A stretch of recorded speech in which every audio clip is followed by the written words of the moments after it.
de tous les éleveurs camerounais et du coordonnateur national du projet Mars FPC, M. Jean-Philippe Boyo et Cameroun.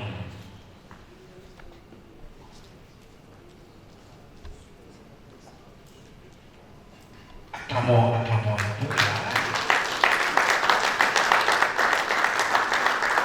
Bienvenue, monsieur le coordonnateur. Bienvenue, professeur Mamoudou. Monsieur le professeur ordinaire Mamoudou Bouba.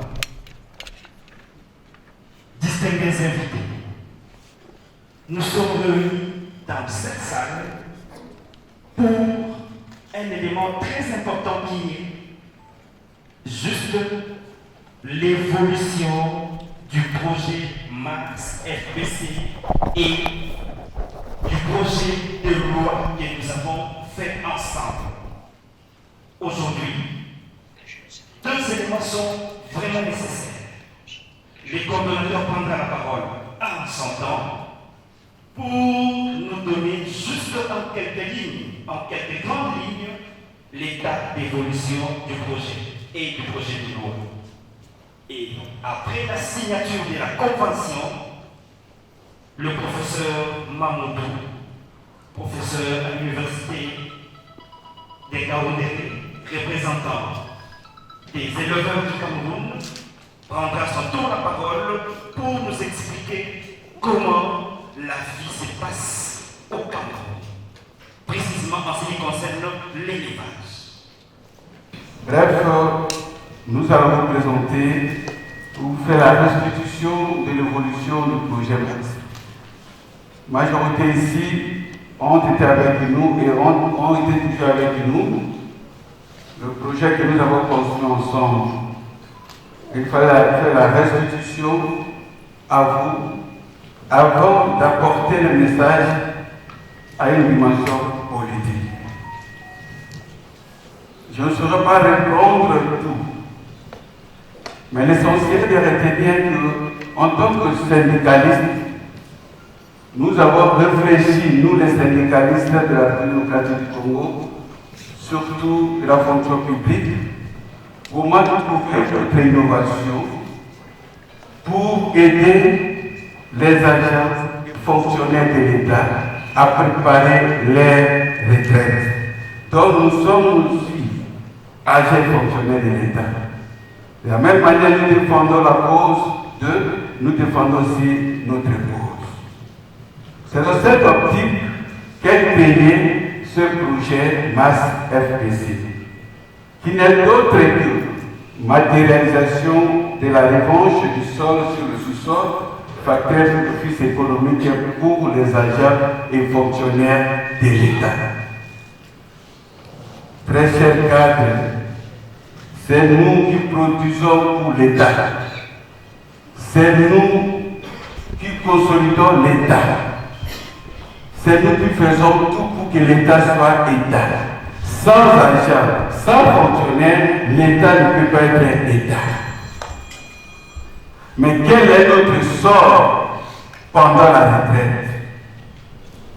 Je commence par une perception philosophique selon laquelle nous ne voulons pas parler de la mort. On n'a jamais, les syndicalistes, réclamé les conditions d'enterrement, les conditions de cimetière. Non, on ne demande pas ça. Pourquoi? Tout simplement parce que nous ne voulons pas la mort.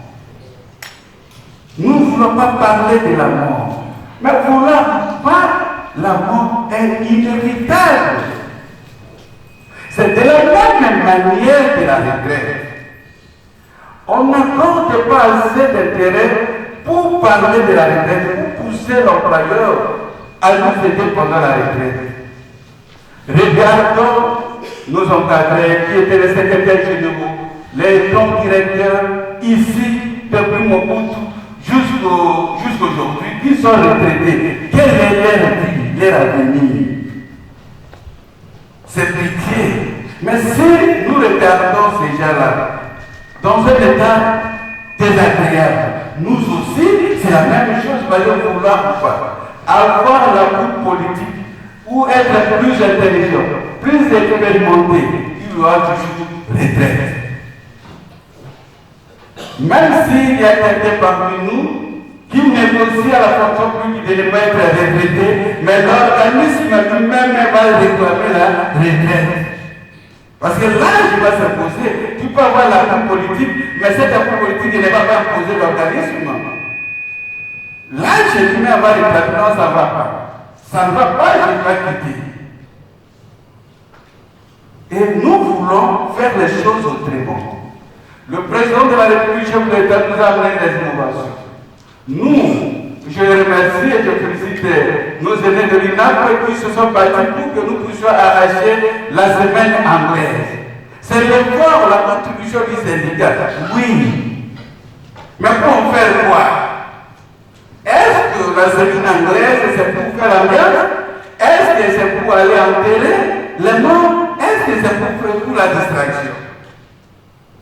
Cette question a été posée, mais la réponse, c'est ce projet ici.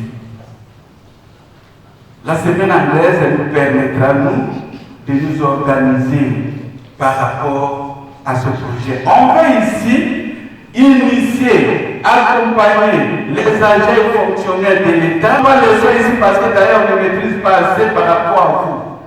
Mais il n'est pas interdit, selon les textes, qu'un agent de l'État puisse embrasser l'activité agricole. Ce n'est pas interdit. La loi nous interdit seulement de faire le commerce, de s'associer, de devenir commerçant, mais pas les activités agricoles. C'est autorisé. Et c'est chaque samedi, chacun de nous prend son temps pour préparer sa retraite, tout en mettant des activités agricoles, il devient fermier, ça va lui aider. Très chers amis, c'est très important. Lorsque nous regardons la Bible, les dons de personnalité après les amis de Dieu, c'était les éleveurs, les agriculteurs. Et la première mission que Dieu a donnée à l'homme, c'est l'agriculture. Les États-Unis que nous parlons, les gens de Texas, ce sont les fermiers. La Chine s'est développée avec l'activité agricole. Côte d'Ivoire, c'est la même chose. Mobutu est parti voir Mao Tse-tung, mais le message qu'il avait apporté, c'est l'agriculture. Mobutu est venu pour dire l'agriculture, priorité des priorités. Nous avons tout. En réalité, au Congo, nous ne pouvons pas nous plaindre. Dieu nous a donné tout ce que les autres n'ont pas. Mais à ma petite perception, j'ose croire que nous manquons la capacité de nous organiser pour faire mieux les choses. Organisons-nous. L'État sans nous, ce n'est pas l'État. Qu'est-ce que l'État c'est nous? Aujourd'hui, nous sommes payés en retard. Vous n'êtes pas dit que nous ne sommes pas bien payés. Là, dans le monde, aucun agent de l'État avec les frais de l'État avec les salaires a fait des grandes choses. Nulle part. Si on cite les pauvres dans le monde, les fonctionnaires ou les agents de l'État font partie des premiers pauvres. Et pourtant, ce sont eux qui produisent. Alors, excusez-moi que je vous donne ma définition de la pauvreté, selon ma compréhension. La Bible nous dit, les musulmans vont m'excuser, je suis chrétien, je me suis inspiré de la Bible, c'est comme tout scientifique, vous pouvez m'excuser, les autres qui ne sont pas des chrétiens. Mais la Bible nous dit, aidez les pauvres, aidez les malades, aidez les veuves. Matthieu 16, demandant à vous des nations, on vous demande de donner à celui-là. Mais la même Bible dit, pour un pauvre, il faut lui rendre le petit là. C'est-à-dire que celui-là, le veuve n'est pas pauvre. Celui qui est dans la rue n'est pas pauvre. Celui-là, il faut l'assister. Mais qui est pauvre dans la vie? La réponse est simple. Un pauvre, c'est celui qui a la capacité de produire. Celui qui a le potentiel responsabilité devant lui. Celui qui a devant lui les opportunités, mais il ne fait rien. Celui-là, il faut lui ravir ses opportunités, ses capacités, tout. Et exactement, c'est ça la pensée des Occidentaux contre nous. Ils estiment que Dieu nous a donné tout et que nous ne faisons rien. Alors qu'ils viennent nous ravir. La Bible est là, le commande de nous ravir par force. C'est public que les pasteurs sont rapportés, pasteur. Il est là, j'estime que je n'entre pas dans votre école. Je ne menace pas les pasteurs, mais je dis ce que je pense comme scientifique et chrétien. Nous avons tout au Congo. Nous avons les espaces partout, non exploités. Nos politiciens ont tous saisi, vous trouverez quelqu'un qui a autant, 200 hectares. Il vous dit, fermez deux. Mais lorsque vous entrez à l'intérieur, vous ne trouverez rien de ferme. Et si vous acceptez, il vous présente le document signé par les services de l'État. Aujourd'hui, nous importons même ce qu'on ne peut pas importer. Alors, ce projet, c'est un projet où nous voulons tous, ici, orienter les autres, tout en commençant par nous-mêmes, de préparer notre retraite. La fonction publique nous a été accueillie notre Caisse nationale de solidarité, 500 dès qu'on paye le premier mois après votre affectation, on commence à retenir 500. Même si tu feras, pendant que tu es retraité, tu as encore 30 ans, 500 va commencer à prendre jusqu'à 30 ans. Et ta cotisation-là, tu attendras après 30 ans pour faire la formation et bénéficier. Non. C'est pour dire simplement que vous avez accompagnement de 500, mais on doit aussi vous accompagner. L'État doit nous accompagner de préparer nous-mêmes notre retraite. On ne peut pas préparer la retraite pendant la retraite, non. Quelqu'un qui est déjà à l'âge de retraite, vous venez pour lui demander les activités telles comme ça pendant qu'il n'a pas assez de femmes, et s'il n'a pas d'enfants, s'il n'a pas de collaborateurs, il fera quoi?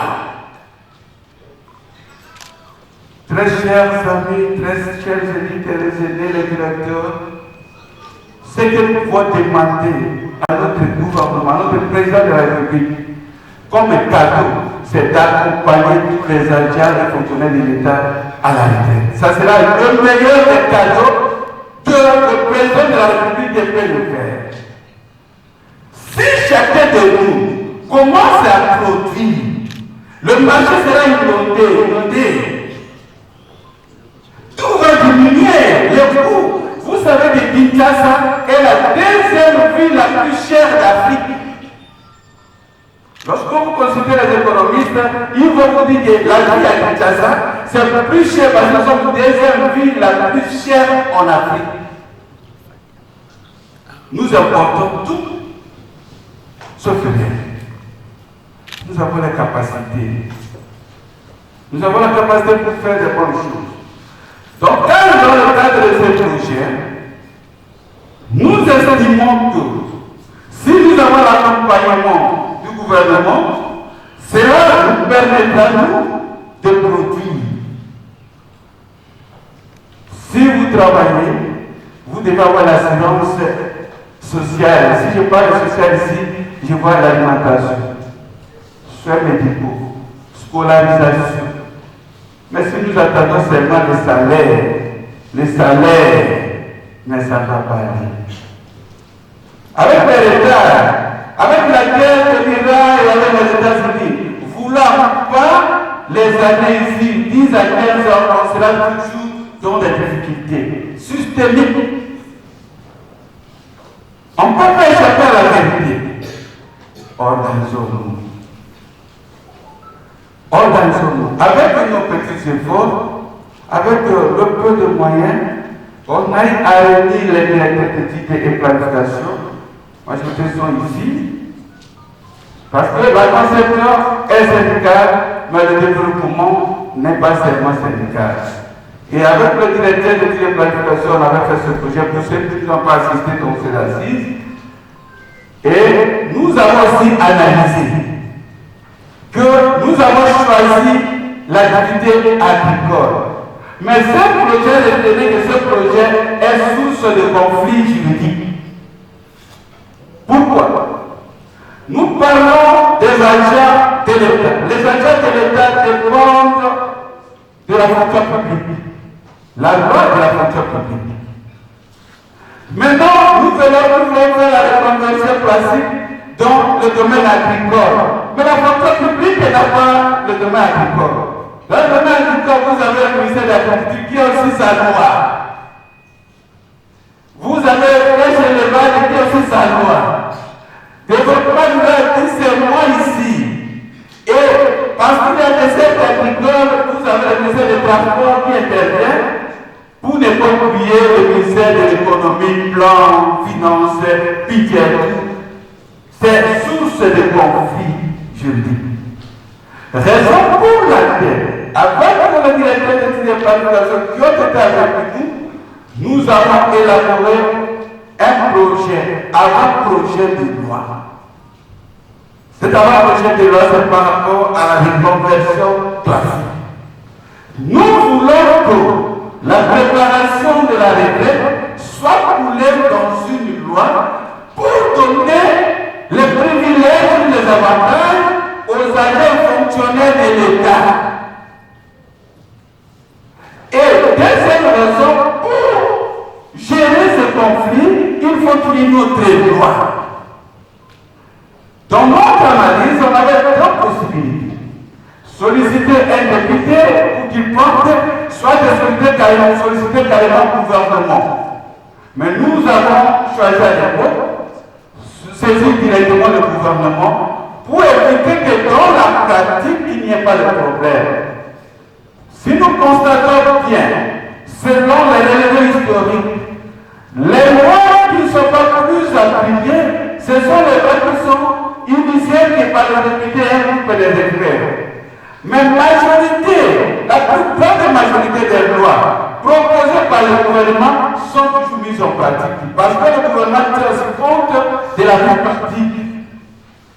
Et nous avons déjà, avant projet de loi, déposé à la primature, adressé à la première ministre, chef du gouvernement, pour solliciter de lui le traitement et l'avancement de ça. Parce que si cette loi intervient, cette loi mettra en cohérence, en synergie, les actes ou les ministères concernés par ce projet. Et nous allons le faire calmement et sereinement. Nous travaillons pour l'État. L'État peut être sûr, mais nous avons droit à avoir des privilèges. Nous avons droit à avoir des avancées, des avantages. Je donne un exemple simple. La loi nous dit que tous nous sommes égaux devant la loi. Vrai ou faux? Vrai. Tous nous sommes égaux devant la loi. Mais est-ce que si nous commettons la même infraction, moi, Boyo, je commets la même infraction avec le député, est-ce qu'on va nous traiter de la même manière? Même infraction, est-ce qu'on va nous traiter de la même manière? Mais pourquoi? Parce que lui a l'avantage des privilèges et les avantages par rapport à son poste, mais nous ne sommes pas reconnus, on n'a pas de privilèges. Donc cette loi nous donnera des privilèges. Dans ce projet, nous allons démontrer aux gens que si tu décides de faire les activités agricoles seuls, ça va vous coûter cher et vous ne saurez pas réussir. Il faut travailler en communauté.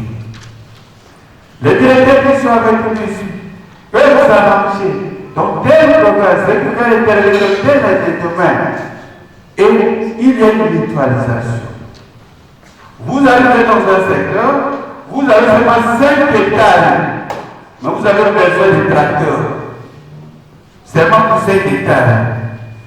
Même si vous achetez, mais il a le chômage de ce tracteur-là. D'abord, pour l'acheter, c'est plus de 15 000 $. Ça vous coûte déjà un agent de l'État pour avoir ça. Ça veut dire, mais si vous êtes 10, vous êtes 15, vous achetez ce tracteur, 1000 dollars, 1000 dollars, 1000 dollars, vous avez votre tracteur dans votre rayon. Et ce tracteur va servir tout le monde, même les autres qui sont dans la communauté. Et ça fait des années. À moindre coût, dans l'unité, nous sommes capables de tout faire. Mais on a développé dans nous le manque de la solidarité. On a développé dans nous la tradition d'un arbre qui cache la forêt. On a développé dans nous la tradition dans un poulailler, il y a des seuls coqs qui chantent. Vous voulez que de sorte d'habiter, vous soyez la seule personne. Et cet égoïsme ne nous avance pas. Très chers élites, avec toutes les considérations électorales que vous avez, je voudrais vous dire que ce projet répond à tous les piliers du président de la République. Les 6 piliers du chef de l'État. C'est avec ce projet nous trouvons des réponses. Parlons de l'emploi. Nous, chaque mois, l'État paye au moins 2 millions de Congolais. Paiement. Lorsque le ministre des Finances signe chaque mois, au moins 2 millions de Congolais qui bénéficient chaque mois. Et c'est ça notre cible du projet. Mais si nous avons ne fût que 1 million qui sont dans le projet. Or, le directeur ici, mais son projet est à l'équateur pour faire vraiment bien sa situation. Le minimum, le minimum c'est 10 personnes. Mais si chacun de nous engage 10 personnes pour sa situation, multiplié par 1 million, nous avons déjà 2 millions de Congolais qui ont trouvé l'emploi. Vrai ou faux? La question de création d'emploi est déjà faite. Parce que vous n'allez pas quitter le bureau ici, aller au travail non plus. Vous allez utiliser d'autres personnes. Nous avons les équipes, mais nous ne sommes pas exclusivement nous-mêmes, les conducteurs, nous avons les chauffeurs. C'est déjà l'emploi. Si vous prenez par exemple la protection, et moi je voudrais plus développer la sécurité. Nous avons les agents de sécurité, je prends ici les militaires d'abord, les militaires et les policiers. Retraités. Les généraux qui sont retraités, les colonels, les majors. Mais si dans un territoire comme Bassakoussou, vous avez 10 généraux qui ont les fermes dans cette activité, vous avez les majors, les capitaines, les colonels, qui sont retraités avec leurs fermes, mais c'est déjà la sécurité, leur unité est sécurisée. Parce que même si on est retraité, on ne perd pas sa capacité professionnelle. Ces officiers-là vont collaborer avec les services actifs pour dire qu'ici, il y a tentative de désordre, ici, il y a ceci, mais en même temps qu'il se retrouve, il était général, il devient entrepreneur, il a le verbe, il va se retrouver, il sera plus âgé, mais l'État va continuer à bénéficier de lui, de plus que des informations sécuritaires. S'il faut développer, je vais vous démontrer, mais sur le plan économique, si nous développons ça, nous aurons nos foyers pour votre l'essentiel. Les soins médicaux n'auront pas de difficultés pour amener quelqu'un au soin, pour scolariser. Avec ça, sur le plan économique, ça va développer. Et nous-mêmes, nous travaillons pour l'État, mais poussons l'État à reconnaître les efforts. Poussons l'État à faire mieux pour nous. Nous avons estimé que la pensée du président de la République sur la revanche du sol sur le sous-sol, nous pouvions nous approprier, nous les alliés fonctionnaires de l'État, pas seulement pour le peuple, mais pas aussi c'est possible pour nous-mêmes. Alors, sur le plan pratique, nous avons réfléchi. On dit, oui, nous allons dire, mais comment est-ce que nous allons accompagner les agents et fonctionnaires de l'État? Ceux qui seront d'accord, parce que c'est facultatif, ce n'est pas obligatoire. Tout en sachant que dans les activités agricoles, nous avons 3 échelons, 3 dimensions. Nous avons la production. L'un dit, moi je vais produire. L'autre dit, non, moi je ne produis pas, mais moi, dimension 2, c'est la transformation. Je suis en contact avec les producteurs, mais moi je vais transformer. Mais l'un considère que je ne suis pas dans la production ni dans la transformation, moi c'est le marché. Il vient amener tout ce qu'on a transformé, lui l'amène au marché. Cette chaîne de valeur-là, chacun de nous va choisir. Nous avons fait un effort d'arriver au Cameroun pour aller consulter, solliciter de l'association des éleveurs du Cameroun leur expertise. Là, nous étions précisément dans la province de Bambéré, là où le professeur va nous dire la vie de l'élevage dans cette province, et tout le monde sera étonné. Ils sont très avancés, très expérimentés. Et nous avons des contacts avec les pays voisins qui ont témoigné que si aujourd'hui nous avons de l'élevage à partir de Cameroun, c'est Cameroun qui nous a encadrés. Maintenant, nous avons fait tout pour faire accepter que nous puissions signer une convention de partenariat avec l'association des éleveurs du Cameroun. À notre niveau, s'il s'avérait que la politique estime que c'est favorable au deuxième échelon ou dernier échelon, nous serons dans l'obligation de solliciter que cela soit un accord de convention d'État-État entre État congolais et État camerounais. Comme nous n'avons pas la dimension là, à notre niveau, nous avons fait une convention des associations. C'est comme ça que nous avons le professeur Mamoudou qui est venu représenter cette organisation. Le patron de l'organisation est resté au Cameroun, mais lui, il est délégué. Il est venu pour ça. Et dès qu'on finit, demain, il rentre au Cameroun. Là, déjà, notre patron a déjà signé la convention et nous allons signer à votre présence et vous montrer cette convention. Mais le reste de la fin de route, nous avons encore des séances à faire de travail pour établir la fin de route. On commence par quoi pour aller jusqu'où. C'est toujours important. La convention, c'est le principe, mais il faut qu'il y ait fait des routes. Et faire des routes va demander votre expertise. Nous avons lancé l'appel aux experts, c'est pour nous aider, c'est parce que c'est pour la République, ce n'est pas pour nous, ce n'est pas pour les syndicalistes, mais c'est pour la République. Et là, ça va continuer. Merci pour la petite intervention que je voulais vous donner. Merci beaucoup, monsieur le coordonnateur national. Merci pour votre brillante intervention. Ensemble, nous avons écouté, nous avons entendu la brillante intervention du coordonnateur national. Alors, à nous de poser toutes les questions possibles. Après cette étape d'échange, viendra le moment de signer la convention. Nous avons la parole. Merci beaucoup, monsieur le coordonnateur, pour votre exposé ou restitution combien vraiment, je manque même les mots. Je me présente tout d'abord.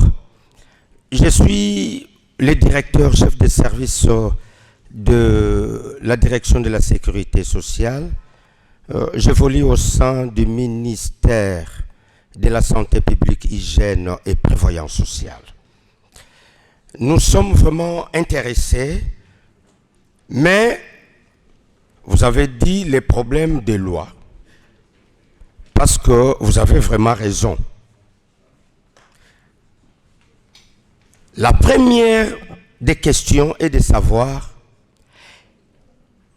pour que ces projets puissent fédérer toutes les administrations que vous avez dit, je ne sais pas si vous êtes déjà à quel niveau. Et de deux, vous savez très bien que les fonctionnaires de l'État que nous sommes, nous ne gagnons pas beaucoup. Bien que vous dites que nous allons être en groupe, c'est très important. Nous avons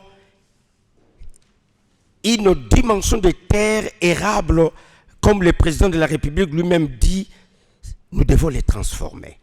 Nous ne pouvons pas être pauvres. Mais, avec ce que nous touchons,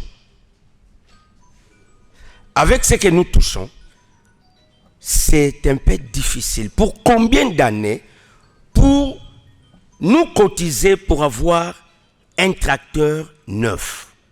Ça, c'est la première des choses. Avec nos faibles revenus. De deux,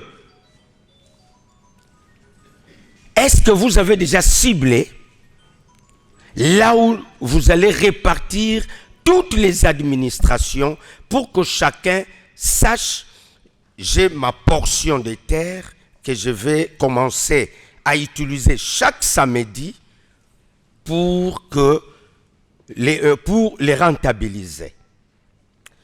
Et le fait aussi de dire qu'il faut choisir dans la ligne de production les 3 dimensions.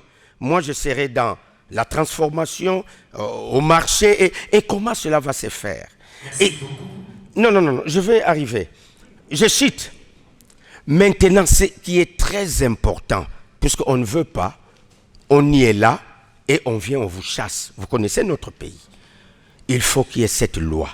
Quelles sont les dispositions pratiques pour qu'on puisse nous signer cela afin que tout le monde soit dans l'abri? Merci beaucoup. Merci beaucoup. C'est votre projet. Cette question, ce sont les questions que vous allez répondre, vous. Mais, quand vous m'avez accordé l'espace, je dis la fédération de projet. Vous voyez, nous avons appelé d'abord, on a ciblé les directeurs d'études. Nous, on avait lancé les invitations à toutes les administrations, mais on avait ciblé les directeurs d'études et planification. Ceux qui n'ont pas cette fonction ont eu à déléguer les gens qui ont les attributions ayant trait avec études et planification. Et déjà, à partir d'eux, c'est déjà les points focaux déjà par ministère ou par administration, par l'administration. Les directeurs d'études et planification sont déjà les points de départ de fédération, la fédéralisme là, administratif ou quoi, administratif ou de projet. Mais on n'a pas encore travaillé sur ça. C'est comme ça que je vous ai dit que lorsqu'on finit ici, on aura le travail de feuilles de route pour voir comment est-ce qu'on peut retracer les choses. Pour éviter qu'il y ait des ordres, pour qu'il y ait l'ordre, pour qu'il y ait du sérieux. Pour éviter l'échec et pour éviter les conflits. Parce que ça va naître aussi de conflits. Je vous donne l'exemple pratique ici. Vous allez vous rendre compte, par exemple, là où vous voulez faire le projet, il y a votre ami directeur qui va aussi mettre il y a conflit de terre. Vous allez dire ça c'est pour moi, l'autre dit non, ça c'est pour moi. Il y a déjà un conflit parmi nous. Mais comment on peut résoudre ce conflit? Si nous sommes dans la même direction, c'est possible que nous puissions nous arranger. Par rapport aux moyens, je rentre dans la Bible. Dieu donne une mission à Moïse pour libérer les enfants d'Israël en Égypte. Mais Moïse demande à Dieu, Seigneur, prouvez-moi que vous allez m'accompagner et je vais libérer les enfants d'Israël devant cet homme-là le plus puissant. À la place de donner la réponse à Moïse, Dieu lui pose la question, sous réserve des pasteurs, mon pasteur qui est sur place ici, Ma compréhension est que Dieu lui pose encore la question, Moïse, tu as quoi dans ta main? Moïse présente ce qui détenait dans ta main comme bateau. En d'autres termes, Dieu n'avait pas donné à Moïse les bâtons. Non. Ce que Moïse tenait là, c'était Moïse lui-même qui avait choisi. Mais dans le cadre de ce projet, nous appelons ça l'existant. Lorsque vous venez nous embrasser pour ce projet, la première des questions est de savoir, vous avez quoi? Même le dernier agent, celui qui a 150, je pense, le salaire, le dernier agent de l'État, c'est 150 $, je pense. Si je ne me trompe pas, ça navigue dans les 150 à 200 $. Il vient et dit, moi j'ai besoin de projet. Prenons le moins payé. Hein? Le moins payé. Parce que parlons du moins payé, ne parlons pas des directeurs que vous êtes, ne parlons pas des secrétaires généraux, parlons du moins payé. Il arrive, papa, moi j'ai besoin de ce projet. Comment je peux m'intégrer? On lui pose la question, mensuellement vous avez quoi? J'ai 100 $. 100 $, visiblement, vous voyez, c'est moins. Mais cet huissier a épousé une femme, cet huissier fait nourrir ses enfants, cet huissier a des étudiants qui sont au campus, cet huissier est en train d'assister sa famille, toujours avec les 100 $ là. C'est-à-dire que c'est un peu impossible qu'il puisse faire quelque chose. On va lui proposer ce qui est plus pratique. Je donne l'exemple simple, c'est un des exemples parce que vous êtes mieux outillé, vous pouvez donner plusieurs exemples. Le lapin. Mieux vaut consommer les lapins que des poissons importés avec les hormones. Mais vous avez 100 $, oui. Vous pouvez, d'abord, la première tentative, c'est de lui mettre dans une association. Si c'est mettre dans une association des huissiers là, par exemple, et dans ça, on lui donne, il s'arrange, ça sera mieux. Mais si ça verrait qu'il est seul, prenons qu'il est seul, il n'est pas encore intégré dans une association, on lui dit, le lapin ici au Congo central, à 20 $, vous pouvez avoir le lapin. Le mois ici, Kanga Motema, Sombata à lapin Misato. Ça là, chaque mois, Sombata 2 lapins. C'est 40 $ réservés pour acheter lapin. Le lapin ne va pas lui coûter cher pour la nourriture, pour le faire manger. Le lapin va produire plus rapide que possible. Si la tête 10 lapins femelles avec un mâle, la production de 10 lapins après 6 à 8 mois, il aura au-delà de 100 lapins. Et s'il arrive dans la production de 100 lapins, il va vendre un lapin à 20 $. S'il vend 50 lapins, il a déjà au-delà. Donc, première année, il va se battre pour l'investissement et le retour de l'investissement. Mais deuxième année, ça sera la production. Donc, on ne sous-estime pas celui-là parce qu'il est huissier, parce qu'il a des enfants qui sont des étudiants, il a épousé sa femme, il mange tous les jours, il s'organise. Je pense que nous allons tous les moyens, le paix que chacun a, c'est ce qu'il fera. Mais ici, l'interdit dans ce projet, c'est devenir zéro. Si tu n'as rien, tu ne fais pas partie de ce projet. Si tu as zéro, dis à celui-là, ne venez pas. C'est comme ça, dans notre cible, nous avons ciblé ceux qui sont rémunérés par l'État, les 2 millions au maximum. Comme nous avons parlé de ciblage ici, ça va dépendre parce qu'il faut d'abord il y aura des séances, les séances de formation, les experts d'agriculture, pêche, élevage, développement sont ici, on va les sélectionner. Il faut d'abord donner l'information et expliquer aux gens les échéances là, comment est-ce qu'ils vont faire. On va procéder par l'information d'abord sur le développement du projet pour permettre à chacun de mesurer ses capacités et faire un bon choix. Et tout en faisant les bons choix, on va les orienter. La loi, nous avons déjà déposé. C'est déjà l'avant-projet de loi, parce que c'est le gouvernement qui va faire le projet de loi. Parce que donc, au niveau du gouvernement, nous avons tous les experts possibles, tous les cerveaux nécessaires sont là-bas. Ils vont encore fignoler, nous présenter quelque chose qui sera mieux, qui sera potable. À l'heure actuelle, ce que nous pouvons vous demander, tous, est que tout celui qui a des contacts avec la Première ministre lui rappelle qu'il y a un document de l'avant-projet de loi en faveur des agents et fonctionnaires de l'État. Où en sommes-nous avec ça? Si ça accélère, la situation va avancer. Mais si nous n'avons pas cette loi, le projet va avancer, mais avec beaucoup de difficultés, parce que les autres lois vont faire à ce que nous ne puissions pas avancer. Vous savez que dans notre politique ici, nous avons déjà, dans la politique nationale, la politique de production, ainsi de suite, tout a été établi. Ici, on ne donne rien comme leçon au ministère concerné. Chaque ministère est outillé et est déterminé sur l'activité agricole. D'ailleurs, tous nous avons suivi l'intervention du premier citoyen congolais, le président de la République, chef de l'État. Là où il était à Bandundu, il a parlé de l'agriculture, activité agricole comme priorité des priorités. Et nous avons les ministères concernés, et bien nous estimons que la Première ministre va nous accompagner pour faire merci aux agents et fonctionnaires de l'État. J'ai dit. Merci, monsieur le modérateur. Merci beaucoup, le modérateur. Merci, le coordonnateur, pour cette assise. Je m'appelle monsieur Joël Elaba.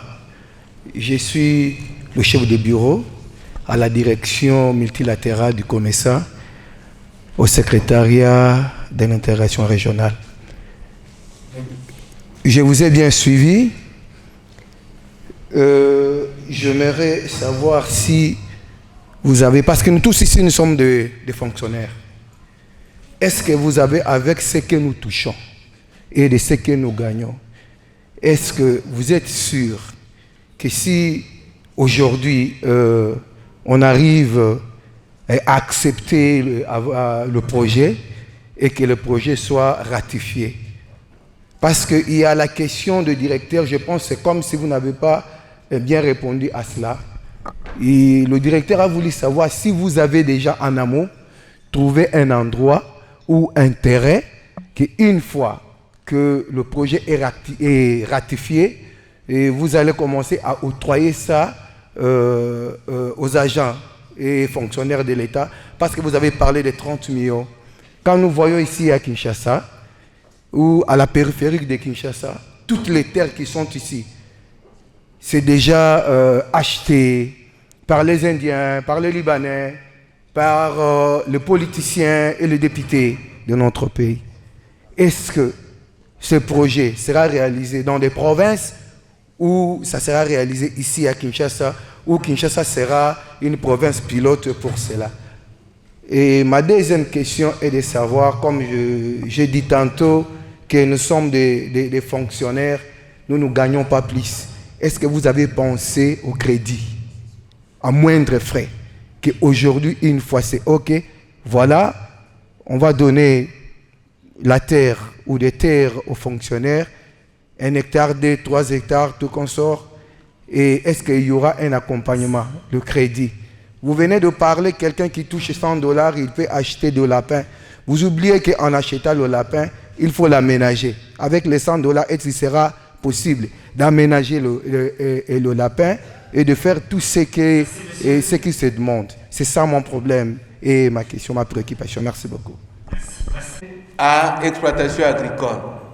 Et ce sont ces entités que les politiciens commencent à exploiter ça, récupérer ça pour les constructions. Ici à Kinshasa, la province de Kinshasa a encore l'espace réservé pour les activités agricoles, officiellement reconnues. Mais parce que nous ne faisons pas, nous n'exploitons pas, les politiciens en profitent pour exploiter avec leurs exploitations. Ceci étant pour dire que dans chaque province, il y a toujours les espaces réservés pour les activités agricoles. Ça, consulter le ministère de Développement s'ils sont avec nous, j'ose croire qu'il ne va pas me contredire. Deuxième chose, on n'est pas obligé parce qu'on est à Kinshasa, il faut travailler à Kinshasa. J'ai donné un exemple, nous avons un des cadres du secteur santé, il est médecin, il travaille au secrétariat général, il est inspecteur, mais il a, dans le cadre du projet dont nous sommes dans l'expérimentation, il a commencé cette activité à Boma. Il quitte ici le week-end pour rentrer. C'est le docteur Cyril Mananga, je pense qu'il est ici. Est-ce que docteur, il est là? Cyril Mananga est ici. Oui. Voilà, il est là. Il est ici à Kinshasa, il travaille au secrétariat général de la santé. Et si vous arrivez à Boma, vous trouverez ces activités. Donc on n'est pas dit que si tu es à Kinshasa, il faut faire ici. Même à Bassangou, tu peux le faire. Et dans le cadre du projet, nous allons initier les gens comment éviter les risques de perdre le projet, qui vont gérer le projet, qui peuvent vous accompagner. Parce que si tu sélectionnes mal les gens qui vont œuvrer avec vous, eh bien, eux aussi seront déjà un problème à résoudre. Donc, nous allons tenir compte de ça. Nous pensons que par rapport à crédit, déjà dans le projet, dans notre travail projet de loi, nous avons prévu qu'on active, on actionne le projet de banque agricole, parce que ça existe déjà dans les dispositions du ministère de l'Agriculture, pêche et élevage, c'est prévu qu'il y ait des banques agricoles. C'est prévu, ça existait aussi. Nous n'amenons rien, mais nous voulons qu'on puisse activer ça, on puisse vivre ça. Dès que nous avons les banques agricoles, dans ce domaine-là, nous allons bénéficier. Mais à l'heure actuelle, comme on n'a pas cette banque agricole, ça sera difficile pour nous. C'est comme ça que la nécessité d'avoir cette loi, parce que la loi fait déjà allusion à ça. Voilà un peu en petit mot ce que je pouvais vous dire. Je pense que j'ai répondu à votre préoccupation. Merci beaucoup, monsieur le coordonnateur. Je travaille au secrétaire général de la santé comme expert. Lorsque le cordon Boyo, je crois il y a 3-4 ans, lui étant de l'Équateur et nous du Congo central, deux provinces, d'ailleurs toutes les provinces en RDC sont agricoles, alors le cordon Boyo m'a dit, Ndironangaï, il faut Bandabilanga. Je dois aussi reconnaître que chez nous, je suis chef coutumier. J'ai remplacé mon oncle. Et donc nous avons plus de 600 hectares de forêt, accès facile. Le cordon m'a dit, docteur français Le Kamingité, Banda. Et je le remercie publiquement ici, parce qu'il m'a beaucoup accompagné. Ça ne demande pas beaucoup d'argent. Nous venons de planter actuellement 15 hectares, je dis 15 hectares de cacao, grâce au coaching du cordon.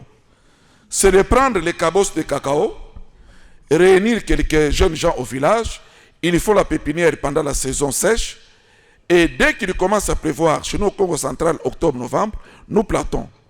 Et on est aujourd'hui à 15 hectares. On a fait les maïs et les maniocs avec de peu de moyens, sous le coaching du cordon. Donc je crois que les moyens financiers ne peuvent pas être un obstacle. Les directeurs de la fonction publique, ils gagnent quand même un peu plus, que je sache. Donc, je crois qu'il y a moyen de commencer et on va voir l'expérience du Cameroun et on va avancer. Merci. Merci beaucoup. Deborah Foura, syndicaliste, membre de l'INAP. Nous avons suivi la première séance de sensibilisation au niveau de PNMLS. Je crois que le Cordo ainsi que le projet nous a envoyé pour sensibiliser les agents cadres de l'administration publique pour adhérer à la vision au projet Mars. Maintenant, la question qui nous revient chaque fois est de savoir comment le projet intervient pour accompagner les agents. Parce que en termes de sensibilisation, en termes de formation, peut-être il y a tant de notables qui ont leur ingénieur agronome, ainsi de suite. Maintenant, les agents, vous avez dit, ce qui m'a tiqué, ce qui a fait que j'insiste, vous avez dit que souvent, vous commencez avec le minimum des gens qui peuvent avoir 2 millions de francs congolais. Maintenant, je me dis, le pauvre huissier, le pauvre agent AG1, le projet l'accompagnera comment pour exécuter aussi sa vision, sachant que l'agriculture est devenue le centre de notre vie. Nous devons tous nous mêler dans l'agriculture. Vraiment, en termes clairs, vous intervenez en quoi? Est-ce dans... Vous avez des sites ou l'argent, je ne sais pas. Deuxièmement, c'est juste une question de curiosité. J'ai été interpellée ou appelée par un de nos syndiqués. Dans une des administrations, il y a les gens qui passent, sensibilisés, qui auraient des sites où pour adhérer, intégrer, il faut donner une caution minimum de $100. Est-ce c'est toujours vous ou ce sont des anarcheurs qui peuvent peut-être vouloir chipper les pauvres fonctionnaires? Merci beaucoup. Merci. Il ne faut pas cacher la science, il faut le dire, mettre public. Mais si nous ne mettons pas en public, celui qui capte peut aussi développer. Mais nous, comme projet, comme initiateur, on n'a pas encore largué les gens sur le terrain. Parce qu'il faut d'abord adopter la feuille de route. Ça, c'est évident. Par rapport à site, nous avons un site expérimental. On a commencé au Congo central au niveau de Kisantu là-bas. Comment est-ce qu'on va faire? Parce qu'il faut prévoir. Nous, notre accompagnement est plus accompagnement technique. Parce que l'agent va gérer lui-même son argent. Nous, on ne gère rien, on ne touche rien. L'agent va gérer son argent, mais comment l'accompagner dans son domaine? Alors, maintenant, nous sommes en train de planifier, avoir les sites pilotes, les sites d'encadrement dans l'ancienne configuration de 11 provinces. Parce qu'on ne saura pas parler de 26 provinces. Dans le cadre du projet, nous parlons de 11 provinces, l'ancienne configuration. Donc, comprenez que si nous parlons de 11 provinces, c'est dans ce cadre ici. Juste parce que ce n'est pas les mêmes réalités. Les réalités agricoles du Congo central ne sont pas les mêmes avec l'Équateur. L'Équateur, ce n'est pas les mêmes avec le Haut-Katanga. Alors, il fallait expérimenter pour adapter. Mais ce qu'il faut retenir plus mieux que si le gouvernement n'accompagne pas, on ne saura rien faire. Parce que même les partenaires qui viennent s'alignent à la politique du gouvernement. Nous sommes très ravis d'écouter le président de la République, mettre ça comme priorité des priorités, nous disons c'est fini, parce que tous les partenaires qui viennent dans le domaine agro-pastoral, dans le domaine agricole, vont s'aligner à la politique nationale. C'est comme ça que nous devons solliciter à tout prix l'accompagnement du gouvernement. C'est lui qui porte sa politique et c'est lui qui a ses partenaires. Mais ensemble avec nous, lorsqu'on va vous appeler prochainement, il faut venir pour contribuer. On va ensemble étudier les risques et tout ça parce que tout n'est pas rose. Ce n'est pas que on commence et tout ça sera bien, non. Il faut étudier l'étude des risques, faire vraiment étude de faisabilité et puis présenter un travail acceptable. Mais on ne peut pas dire aussi que si on fait, il n'y aura pas de risques. Les risques sont toujours là, mais on peut toujours les minimiser. Je suis contre tout celui qui estime que l'huissier est pauvre. Je vous ai donné la définition ici. Cet huissier est marié. Cet huissier a des enfants. Cet huissier fait nourrir. Cet huissier a des enfants qui sont des étudiants, les autres sont devenus des médecins, des magistrats. Un pauvre ne peut pas produire comme ça. Et si vous l'appelez pauvre, c'est-à-dire que vous voulez lui ravir le peu qu'il a. C'est-à-dire une mauvaise intention. C'est là ma définition. Si vous appelez celui-là pauvre, vous avez une mauvaise intention, vous voulez lui réduire ce qu'il a. Donc, l'huissier n'est pas pauvre, ne considérez pas celui qui a moins de moyens par rapport à vous et celui-là est pauvre. Là, dans ce projet, nous n'acceptons pas cette appellation et nous expliquons aux gens de ne pas accepter d'être considérés comme pauvres. On comprend pourquoi Mobutu avait refusé qu'on considère notre pays comme pays pauvre. Et c'était ça la définition. Merci beaucoup. Merci beaucoup. Merci beaucoup, Cordon, pour m'avoir accordé la parole. Je ne veux pas être aussi large. Je suis le directeur du secrétariat technique à la francophonie au ministère des Affaires étrangères. Je disais que je ne serais pas large, mais ce qui m'étonne est que nous avons peur. Vous avez suffisamment expliqué ici et largement. Moi, je vous ai découvert moi-même. Mais j'échange avec les amis. Le 13 mars passé ici, j'ai totalisé 26 ans dans l'administration. Qu'est-ce que j'ai? C'est la peur. Je négocie même avec ma femme pour que je fasse quelque chose, elle me décourage. Les amis, la même chose. Qu'est-ce que tu as pour faire ces activités?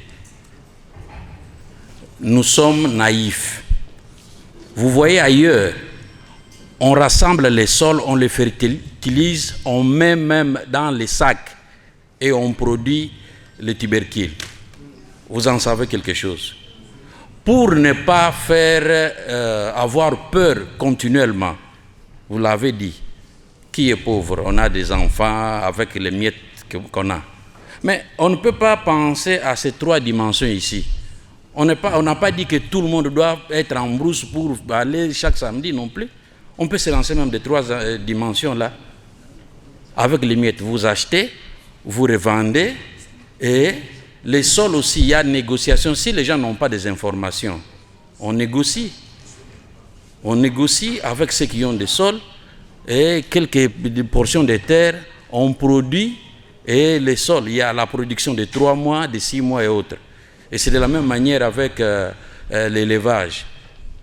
Est-ce que vous demandez un peu la salle qui a de l'espace, qui a déjà pensé à faire quelque chose? Même les ngaïnga ici, derrière la maison, même à suspendre les histoires, parce que nous voyons le monde est moderne, c'est la peur. Mais vous êtes là, notre manager, c'est ce que moi je peux vous appeler, parce que vous nous réveillez du sommeil. Mais tenons-nous main dans la main, et comme vous êtes en train de penser à sécuriser et nous sécuriser aussi, ça ira jusque-là, ça va avancer, et celui qui tient à ça avancera toujours. Merci. On va faire des rencontres sectorielles où aller ministère administration par administration. On va organiser pour des amples informations, des explications. Mais maintenant, au nom de nous tous, je vais passer par l'acte de signature. Je vais signer la convention devant vous pour dire que nous mettons du sérieux, même si on n'a pas assez de moyens, mais nous faisons le peu pour confirmer que nous ne sommes pas pauvres et que nous sommes capables de faire quelque chose. Je signe devant vous comme les témoins, et ensemble nous allons dire à la politique que nous voulons ça. Pour les agents et fonctionnaires de l'État, nous jurons sur notre accompagnement par rapport à la retraite. Directeur, vous avez dit, si vous êtes seul, vous devez avoir peur. Mais si vous allez dans une direction, en nombre, vous n'aurez pas peur. Parce que quel que soit le combat, l'union fait la force, vous serez capable de faire quelque chose. Seul, ce n'est pas facile, ce n'est pas bon. Même la Bible interdit de marcher seul. Il n'est pas bon de marcher seul. Dans la Bible, il faut être accompagné. Et ça, nous allons nous faire ensemble, nous faire intégrer pour aller. Et ce que nous avons peur, ça va effacer. Merci beaucoup. Merci beaucoup. Des documents stratégiques.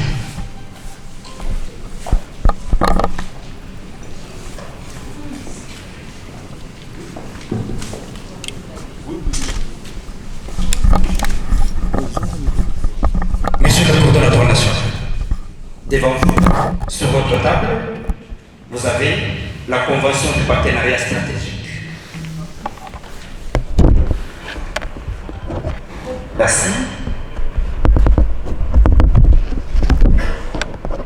Merci.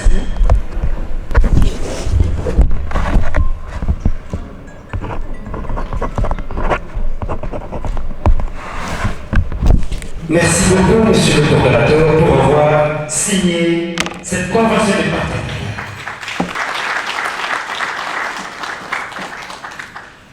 Merci beaucoup. Nous avons posé la question aux étudiants de la faculté d'agronomie et de la médecine vétérinaire. Mais pourquoi vous vous inscrivez trop dans cette faculté? Ils nous ont dit ceci. Si nous y allons, c'est parce que nous avons beaucoup de détails. Mais nous devons étudier pour voir comment protéger nos propres vétérinaires. Professeur Mambou, vous avez la parole. Invité en vos rangs, grades et fonctions respectives. Mbote. Mbote. Je prends la parole ce matin dans cette auguste salle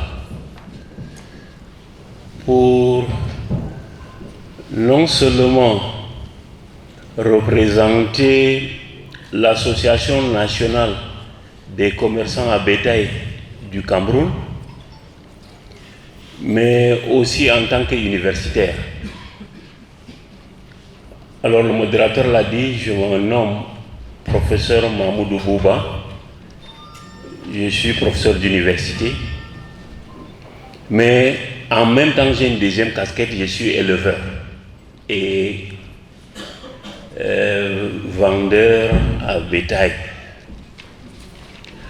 Alors le coordonnateur Boyo, que je vais solennellement remercier, non seulement par rapport à la présentation du projet qu'il vient de faire, mais aussi par rapport à la philosophie qui l'anime, à travers le souci de voir les fonctionnaires congolais sécuriser leur retraite.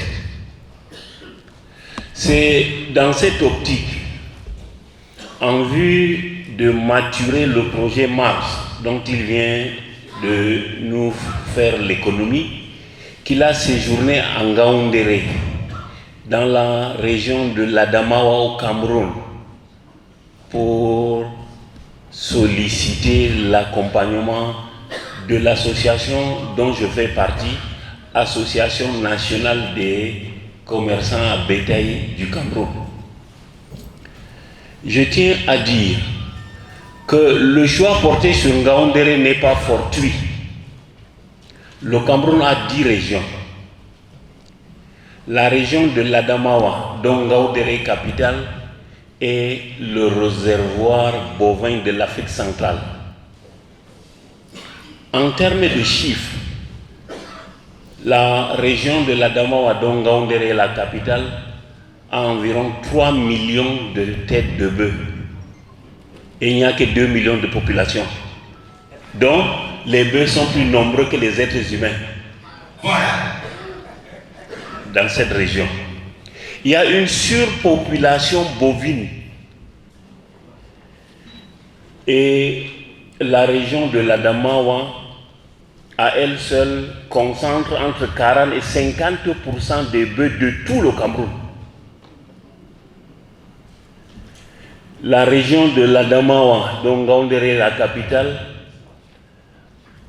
a comme transaction au moins 1000 bœufs par jour vendus. Et c'est de Ngaoundéré, l'Adamawa, que les animaux sont envoyés au Congo-Brazzaville, au Gabon, en République centrafricaine. Parce que, comme je l'ai dit, la seule région de l'Adamawa a plus de bœufs que toute la sous-région Afrique centrale réunie. Donc, c'est par rapport donc à ce potentiel que M. Boyo a été intéressé pour prendre contact avec notre association afin de demander quelle est notre expertise, comment est-ce qu'on peut faire afin que non seulement l'expérience que nous avons au niveau de notre association, mais également comment est-ce qu'on pourra aider la République démocratique du Congo à avoir plus de cheptel. Et je rappelle que le cheptel bovin le plus prisé dans l'Adamawa est la race Boudali. C'est une race croisée, maîtrisée, qui est spécifique par rapport à l'abondance du lait et la qualité de la viande. Et le président national de l'association des éleveurs et commerçants à bétail de l'Adamawa, qui a trouvé l'approche intéressante de M. Boyo à travers le projet Mars, a signé la convention de coopération et m'a délégué à venir ici à Kinshasa être le témoin de l'événement historique que nous sommes en train de vivre, c'est-à-dire la signature par la partie congolaise de cette convention stratégique afin d'aider les coordonnateurs du projet Mars non seulement à maturer le projet, mais également à implémenter le contenu. Alors, vous le savez très bien, on est au niveau des associations. Or, les deux associations qui viennent de signer une convention de partenariat, sur le plan juridique et sur le plan pratique, n'ont pas les moyens pour faire en sorte que deux pays interactent sans que les pouvoirs publics ne s'immiscent dans le dit projet. L'acte historique qu'on vient de poser est la première balise. Maintenant, ce qu'il faut, c'est que les pouvoirs publics congolais et camerounais daignent accepter d'accompagner ce projet en reprenant les choses en main et en encourageant les acteurs de base afin que le projet, dans sa phase pratique, puisse non seulement recevoir l'accompagnement formel, officiel des deux gouvernements, mais qu'il faudrait que les États facilitent les interactions entre le Cameroun et la République démocratique du Congo. Et c'est dans cette logique que le coordonnateur, M. Boyo, l'a dit, qu'il faut s'insérer dans la vision du chef de l'État congolais qui estime que le monde agro-pastoral, pas le monde seulement agricole, le monde agro-pastoral devrait bénéficier de l'attention des pouvoirs publics.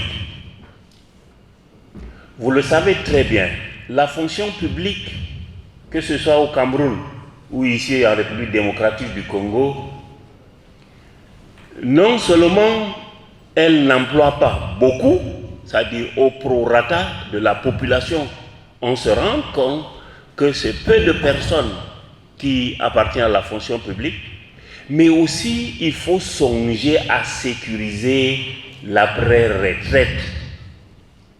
Et c'est à ce niveau que je vais vous dire, toujours pour m'adosser à la région de l'Adamawa, dont je suis originaire, quand je parle de 3 millions de têtes de bœufs, vous allez trouver là-bas une personne disposée de 10 000 bœufs, 8 000, 7 000, 5 000, celui qui n'a pas à autour de 100 ou 40. Là, il n'a pas. Alors, vous allez demander comment est-ce que ces gens ont fait pour avoir un tel potentiel, une telle richesse. Que ce soit les fonctionnaires, que ce soit les paysans, chacun a en tête, quel que soit ce que je gagne, à la fin du mois, je dois acheter un animal. Et l'achat de l'animal dépend des revenus. Celui qui gagne gros peut acheter 1, 2, 3 têtes chaque mois. Celui qui n'en a pas, au lieu d'acheter un bœuf, peut acheter un veau. Et le fait que la région, sur le plan spatial, est grande et dispose des meilleurs pâturages du pays, mais la région étant démographiquement sous-peuplée, parce que les animaux occupent plus d'espace que les êtres humains, l'État a pris en main la sécurité foncière pour éviter les conflits. Et je crois que c'est à ce niveau qu'il faut également dire par rapport au projet Mars, l'intervention de l'État congolais doit non seulement consister à sécuriser le foncier, à faire en sorte qu'on refrène les querelles des titres fonciers, mais aussi l'accompagnement des fonctionnaires volontaires. Et cet accompagnement doit être fait à travers les subventions et les crédits. Mais cela ne peut pas être possible sans que les fonctionnaires eux-mêmes puissent manifester une volonté réelle de se faire aider. Se faire aider veut dire quoi? C'est se mettre en groupe et savoir dire par rapport à l'interlocuteur qui est l'État, voilà ce que nous, en tant que regroupement, nous avons pu mobiliser et nous sollicitons l'accompagnement des pouvoirs publics à travers soit une subvention supportée par un ministère de souveraineté, soit par rapport à une banque du monde agro-pastoral. Et c'est ainsi qu'on va dire que la politique et la vision du gouvernement peuvent être mesurées à l'aune des appuis ponctuels à apporter au monde agro-pastoral. Le projet Mars est à soutenir. C'est vrai qu'il n'est pas encore maturé. Le coordonnateur Boyo l'a dit. À l'issue de la signature de cette convention, il va falloir rassembler les cerveaux des différents ministères et des différents sectoriels afin, si possible, d'apporter des avenants, c'est-à-dire des améliorations en termes juridiques, des textes qui meublent la convention, mais aussi sur le plan technique et stratégique, que les différents directeurs puissent apporter leur contribution pour la mise en route d'une feuille de route gagnant-gagnant, comme le disaient les Chinois, win-win. Que la partie camerounaise qui s'engage par rapport au volet bétail, élevage, à accompagner le projet Mars, non seulement en livrant les meilleures races de bœufs ici au Congo, pourvu que la partie congolaise ait de l'espace approprié pour caser ces animaux. Et je rappelle, la race en question est une race choyée. Elle n'aime pas l'exiguïté, elle n'aime pas la souffrance. Il faudrait donc qu'il y ait un espace aménagé et qu'il y ait des vétérinaires à leur chevet. Ainsi, en quelques années, vous allez voir comment est-ce que la tendance va être inversée. Quand je dis seulement dans la région de la Ngaoundéré, au moins 1000 bœufs chaque jour sont vendus. Je ne sais pas au niveau de la ville de Kinshasa combien de bœufs sont abattus chaque jour, mais quand on parle de Ngaoundéré dans la Damawa, c'est deux choses. C'est le lait, c'est la viande. Le coordonnateur Boyo et M. Bob Senker ont fait l'expérience en touchant du doigt cette réalité. Et je pense, l'engagement de mon association, c'est de faire en sorte que d'ici quelques années, que les fonctionnaires congolais puissent jouir de leur retraite, soit en vaquant à l'agriculture, soit en devenant des éleveurs du gros ruminant. Et c'est en cela que nous sommes disposés à apporter notre expertise, notre accompagnement pour la réussite du projet. Mais il vous appartient d'apprécier cette opportunité et de voir comment est-ce que cela pourra être fait. Mais l'urgent, c'est qu'il faut que les deux États, congolais et camerounais, acceptent d'abord ce principe et mettent à la disposition de ces associations qui sont devenues des ambassadeurs des deux pays, comment renforcer la diplomatie économique et sociale entre le Cameroun et le Congo. C'est donc pour cela que je suis à Kinshasa et je viens d'être témoin de la signature de la convention par la partie congolaise. La seule chose que je vais dire avant de chuter, c'est de voir le gouvernement congolais accepter d'accompagner le projet Mars pour la partie congolaise afin que la sécurité des agents publics congolais à la retraite soit assurée et que le meilleur soit beaucoup plus à la retraite et non pendant le service. Puisse Dieu bénir le projet. Je vous remercie. Merci. Pour cette question, je vais dire que c'est un événement historique qui vient de se passer ici et aujourd'hui. La signature de cette convention stratégique de coopération vient non seulement renforcer la coopération entre deux États, mais également entre deux associations qui ont pour souci le bien-être social de ses membres. Le projet Mars, vous l'avez dit ici, a une vision, celle de voir les agents de l'État, après la retraite, entretenir des activités pastorales et agricoles, afin non seulement de sécuriser cette période post-retraite, mais également de cesser de voir des anciens fonctionnaires devenir des mendiants. Or, pour la partie camerounaise, il est question de trouver ici un point de chute par rapport à la vente. Je l'ai dit, il y a une surpopulation bovine dans la Damawa au Cameroun. Et si on peut trouver ici, en République démocratique du Congo, un point où on pourra envoyer et vendre du bétail, et surtout aussi encadrer ceux qui voudront pratiquer l'élevage du gros ruminant, ça, nous sommes disposés à accompagner ces personnes-là. Donc, en résumé, je vais dire que c'est un projet fédérateur, c'est quelque chose d'assez novateur et intéressant qui vient d'être fait pour le bien-être de nos différentes populations.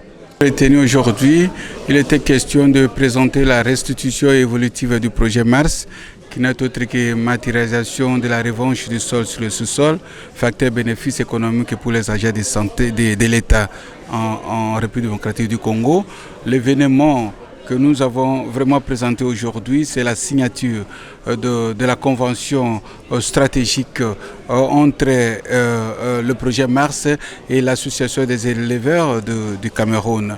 Ici, les agents et fonctionnaires de l'État doivent retenir que nous sommes en train d'avancer pour voir comment est-ce que le gouvernement peut nous accompagner à préparer nos retraites. L'objectif ici, c'est vivre mieux pendant la retraite. Et nous demandons aux agents et fonctionnaires de l'État de tout faire pour que le gouvernement, pour que le président de la République puisse nous donner un cadeau. Le cadeau aux agents et fonctionnaires de l'État, ce cadeau, c'est préparer la retraite. Ça va nous aider et ça nous fera du bien. Et qu'est-ce qui va apporter cette convention stratégique avec l'association de commerçants en bétail du Cameroun? Bon, donc ça, il y aura l'échange d'expérience, l'accompagnement technique, mais ça c'est une convention au premier degré, c'est-à-dire la convention entre les organisations, mais nous voulons à la longue qu'il y ait une convention des États, donc entre la République démocratique du Congo et le Cameroun.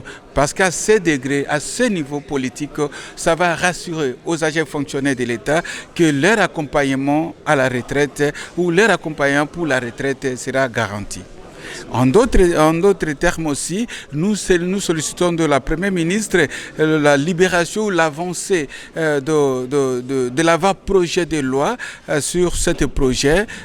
Comme nous avons déjà déposé, et nous estimons que le chef du gouvernement fera de son mieux pour mettre ou soumettre à l'Assemblée nationale notre proposition.